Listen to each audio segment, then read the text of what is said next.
ओम शांति। आज पढ़ेंगे अव्यक्त महावाक्य 20 नवंबर 1985 के। मुरली का टाइटल है ब्राह्मणों का संगम युगी न्यारा प्यारा श्रेष्ठ संसार। सदा न्यारे और प्यारे शिव बाबा बोले, आज ब्राह्मणों के रचयिता बाप अपने छोटे से अलौकिक सुंदर संसार को देख रहे हैं। यह ब्राह्मण संसार सतयुगी संसार से भी अति न्यारा और अति प्यारा है। इस अलौकिक संसार की ब्राह्मण आत्माएं कितनी श्रेष्ठ हैं, विशेष हैं। देवता रूप से भी यह ब्राह्मण स्वरूप विशेष है। इस संसार की महिमा है, न्यारापन है। इस संसार की हर आत्मा विशेष है। हर आत्मा ही स्वराज्यधारी राजा है। हर आत्मा स्मृति की तिलकधारी, अविनाशी तिलकधारी, स्वराज्य तिलकधारी, परमात्म दिल तख्त नशीन है। तो सभी आत्माएं इस सुंदर संसार की ताज, तख्त और तिलकधारी हैं। ऐसा संसार सारे कल्प में कभी सुना व देखा, जिस संसार की हर ब्राह्मण आत्मा का एक बाप, एक ही परिवार, एक ही भाषा, एक ही नॉलेज अर्थात ज्ञान, एक ही जीवन का श्रेष्ठ लक्ष्य, एक ही वृत्ति, एक ही दृष्टि, एक ही धर्म और एक ही ईश्वरीय कर्म है। ऐसा संसार जितना छोटा उतना प्यारा है। ऐसे सभी ब्राह्मण आत्माएं मन में गीत गाती हो कि हमारा छोटा सा यह संसार अति न्यारा, अति प्यारा है। यह गीत गाती हो, यह संगम युगी संसार देख देख हर्षित होते हो। कितना न्यारा संसार है। इस संसार की दिनचर्या ही न्यारी है। अपना राज्य, अपने नियम, अपनी रीति रस्म, लेकिन रीति भी न्यारी है तो प्रीति भी प्यारी है। ऐसे संसार में रहने वाली ब्राह्मण आत्माएं होना, इसी संसार में रहते होना, कभी अपने संसार को छोड़ पुराने संसार में तो नहीं चले जाते हो। इसलिए पुराने संसार के लोग समझ नहीं सकते कि आखिर भी यह ब्राह्मण है क्या। कहते हैं ना, ब्रह्मा कुमारियों की चलन ही अपनी है, ज्ञान ही अपना है। जब संसार ही न्यारा है तो सब नया और न्यारा ही होगा ना। सभी अपने आप को देखो कि नए संसार के नए संकल्प, नई भाषा, नए कर्म ऐसे न्यारे बने हो। कोई भी पुरानापन रह तो नहीं गया है।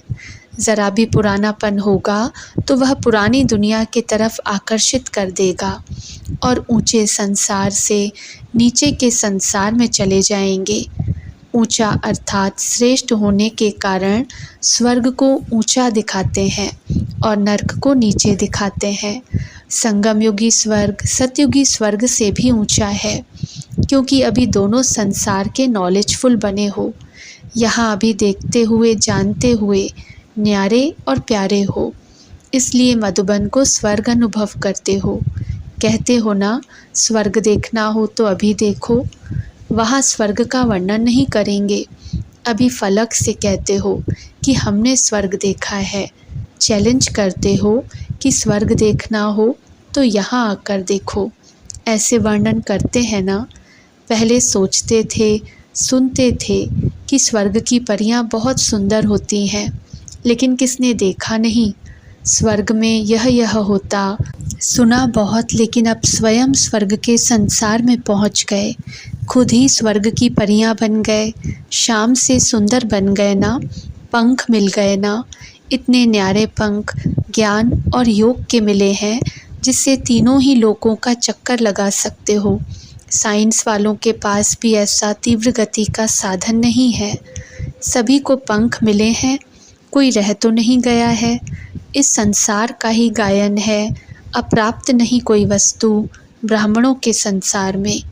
इसलिए गायन है, एक बाप मिला तो सब कुछ मिला।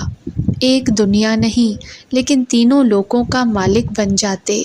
इस संसार का गायन है, सदा सभी झूलों में झूलते रहते। झूलों में झूलना भाग्य की निशानी कहा जाता है। इस संसार की विशेषता क्या है? कभी अतीन्द्रिय सुख के झूलों में झूलते, कभी खुशी के झूले में झूलते, कभी शांति के झूले में, कभी ज्ञान के झूले में झूलते, परमात्म गोदी के झूले में झूलते।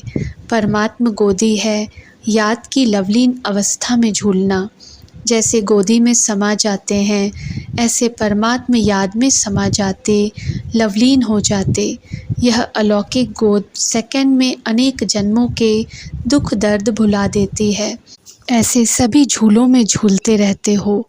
कभी स्वप्न में भी सोचा था कि ऐसे संसार के अधिकारी बन जाएंगे? बाप दादा आज अपने प्यारे संसार को देख रहे हैं। यह संसार पसंद है, प्यारा लगता है।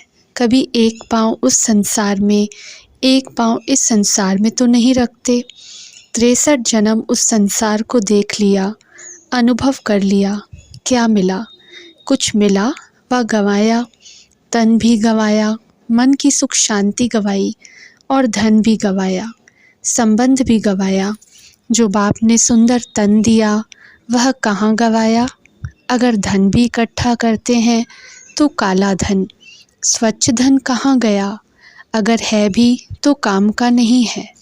कहने में करोड़पति हैं, लेकिन दिखा सकते हैं तो सब कुछ गंवाया। फिर भी अगर बुद्धि जाए तो क्या कहेंगे? समझदार। इसलिए अपने श्रेष्ठ संसार को सदा स्मृति में रखो।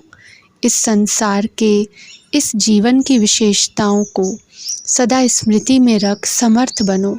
स्मृति स्वरूप बनो तो नष्टो मोहा स्वतः ही बन जाएंगे। पुरानी दुनिया की कोई भी चीज़ बुद्धि से स्वीकार नहीं करो।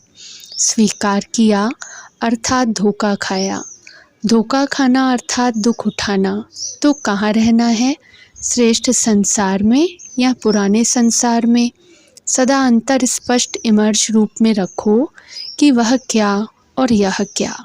अच्छा, ऐसे छोटे से प्यारे संसार में रहने वाली विशेष ब्राह्मण आत्माओं को, सदा तख्त नशीन आत्माओं को, सदा झूलों में झूलने वाली आत्माओं को, सदा न्यारे और परमात्म प्यारे बच्चों को परमात्म याद, परमात्म प्यार और नमस्ते।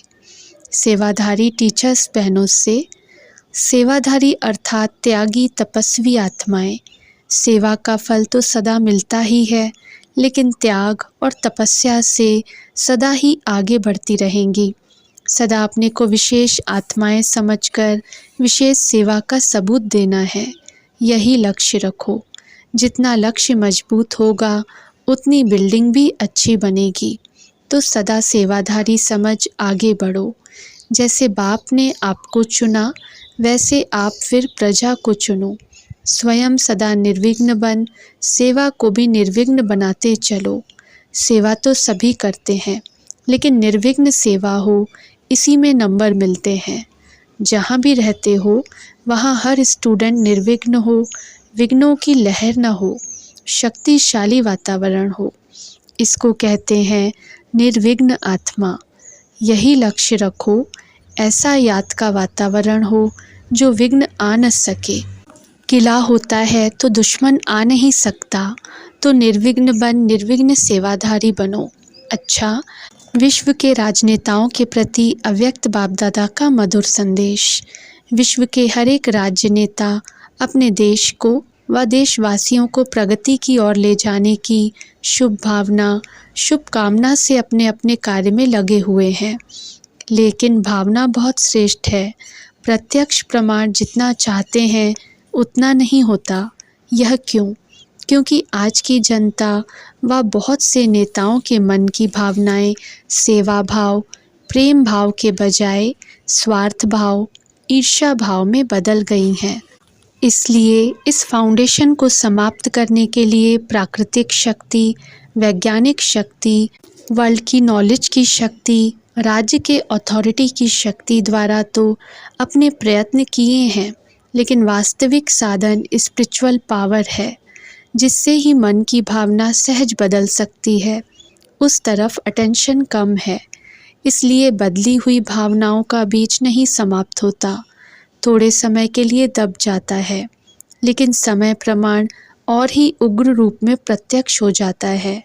इसलिए स्पिरिचुअल बाप का स्पिरिचुअल बच्चों, आत्माओं प्रति संदेश है कि सदा अपने को स्पिरिट अर्थात सोल समझ, स्पिरिचुअल बाप से संबंध जोड़, स्पिरिचुअल शक्ति ले, अपने मन के नेता बनो।